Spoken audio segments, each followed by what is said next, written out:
روزنامہ جنگ میں چھپنے والے ایڈیٹوریل کے مطابق پاکستان کی تمام خفیہ ایجنسیاں فرح گوگی کے تعاقب میں ہیں اور اس کے ذرائع آمدن کے شرکا کاروبار کا کھوج لگانے میں مصروف عمل ہیں۔ فرح گوگی یا فرح خان کے علاوہ کئی پہچانوں سے جانا جانے والا یہ نام اب کسی شناخت کا محتاج نہیں۔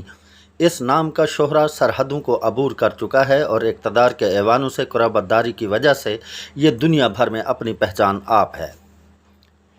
ایک طرف تمام انٹیلیجنس ایجنسیاں اور تحقیقاتی ادارے ان تمام پولیس اور انتظامیہ کے افسروں کی فہرستیں مرتب کرنے میں مشغول ہیں جنہوں نے مبینہ طور پر فرح گوگی کے ذریعے منافعت بخش مراتب اور منصب حاصل کیے، اور دوسری طرف میرٹ کو پیروں تلے روند کر فرح گوگی کے ذریعے استعمال کرتے ہوئے میرٹ پر تعینات افسروں کو ان کی پوزیشنوں سے ہٹا کر وہ منصب حاصل کیے۔ اب اپنے نام اور فہرستوں سے نکلوانے یا معاملات رفع دفع کے لیے ہاتھ پاؤں مار رہے ہیں، اور دوسری طرف حکومت کے متعلقہ حلقوں میں داخل ہونے کے لیے سرکاری اور ذاتی اثر و رسوخ استعمال کرنے میں بھی لگے ہوئے ہیں۔ تحقیقاتی ایجنسیوں کے ذرائع کا کہنا ہے کیونکہ یہ سارا دھندا انتہائی رازداری کے ساتھ فرنٹ مین کے ذریعے کیا جاتا رہا ہے، اس لیے ہدف کے حصول دشواریوں کا سامنا ہے،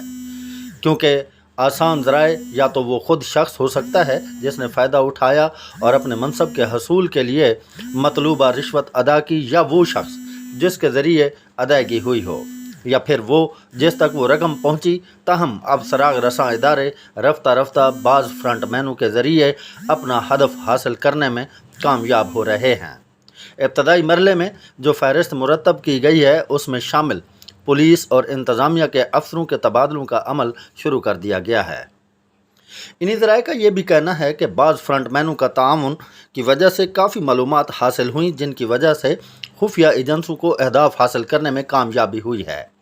کہتے ہیں ویسے تو فرح گوگی سے رابطہ دشوار نہیں تھا، لیکن فرح کا ایک بھائی یا فرسٹ کزن اس اور درخواست گزار کے درمیان رابطے کا کردار ادا کرتا تھا۔ اسے تحویل میں لے لیا گیا ہے۔ تحقیقاتی ایجنسیاں اس بارے میں بھی معلومات حاصل کر رہی ہیں کہ اسٹیبلشمنٹ ڈویژن کے کس کے حکم کے بجا آوری کرتے تھے، ان افسروں کے ٹرانسفر پوسٹنگ کے نوٹیفیکیشن کون جاری کرتا تھا، اور یہ کہ حکم دینے والی کوئی مقتدر شخصیت تھی یا یہ حکم نامہ کسی پرائیویٹ شخص کے ٹیلی فون پر اسٹیبلشمنٹ ڈویژن کے متعلقہ شعبہ کو بالواسطہ طور پر پہنچایا جاتا تھا۔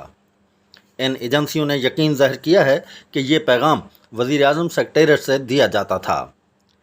ایجنسیاں جن پولیس اور ضلعی انتظامیہ کے اعلیٰ اور ادنیٰ افسروں کی فہرستیں مرتب کرنے میں لگی ہوئی ہیں، ان میں اکثریت سنٹرل پنجاب سے ہے، اور پولیس اور انتظامیہ کے آفیسرز پنجاب اور خیبر پختونخوا کے تمام بڑے شہروں کے علاوہ وفاقی دارالحکومت اسلام آباد میں بھی اعلیٰ منصب پر تعینات کیے گئے۔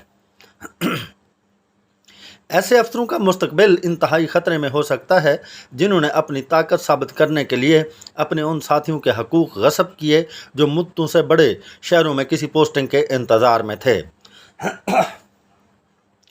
حکومت وقت نے عندیہ دیا ہے کہ ایسے آفیسرز کے خلاف سخت کارروائی کی جائے گی جنہوں نے ملک اور اداروں کے تقدس کو نقصان پہنچایا۔ فرح خان کو اپنے عارضی عروج کے ذریعہ بتانے والے پولیس اور انتظامی آفیسرز اپنی مرضی اور منشا کی نوکری کے لیے نہ تو کسی قانون کو خاطر میں لاتے ہیں اور نہ کسی ضابطے کی پرواہ کرتے ہیں۔ ماضی کی عمران حکومت میں جس کا بنیادی نعرہ انصاف اور میرٹ تھا، میرٹ کا انتہائی بے دردی سے خون بہایا گیا۔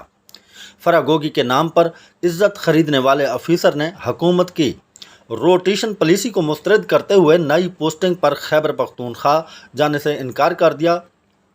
اور مہینوں اسی پوسٹ پر رہا، لیکن جب اسٹیبلشمنٹ ڈویژن نے آخری نوٹس دیا تو وہی کام کیا کہ اپنی مرضی کے منصب کے حصول کے لیے ایک انتہائی ایماندار، پروفیشنل اور بھلے مانس افسر کو ہٹا کر اس کی پوسٹ حاصل کر لی۔ کہا جاتا ہے کہ یہ منصب بھی فرح گوگی کی مرہون منت تھا۔ توقع تو یہی کی ہے کہ نئی حکومت ایسے افسروں کی حوصلہ شکنی کرے گی اور انہیں میرٹ اور قانون و ضابطوں کو تاراج کرنے کی اجازت ہرگز نہیں دے گی۔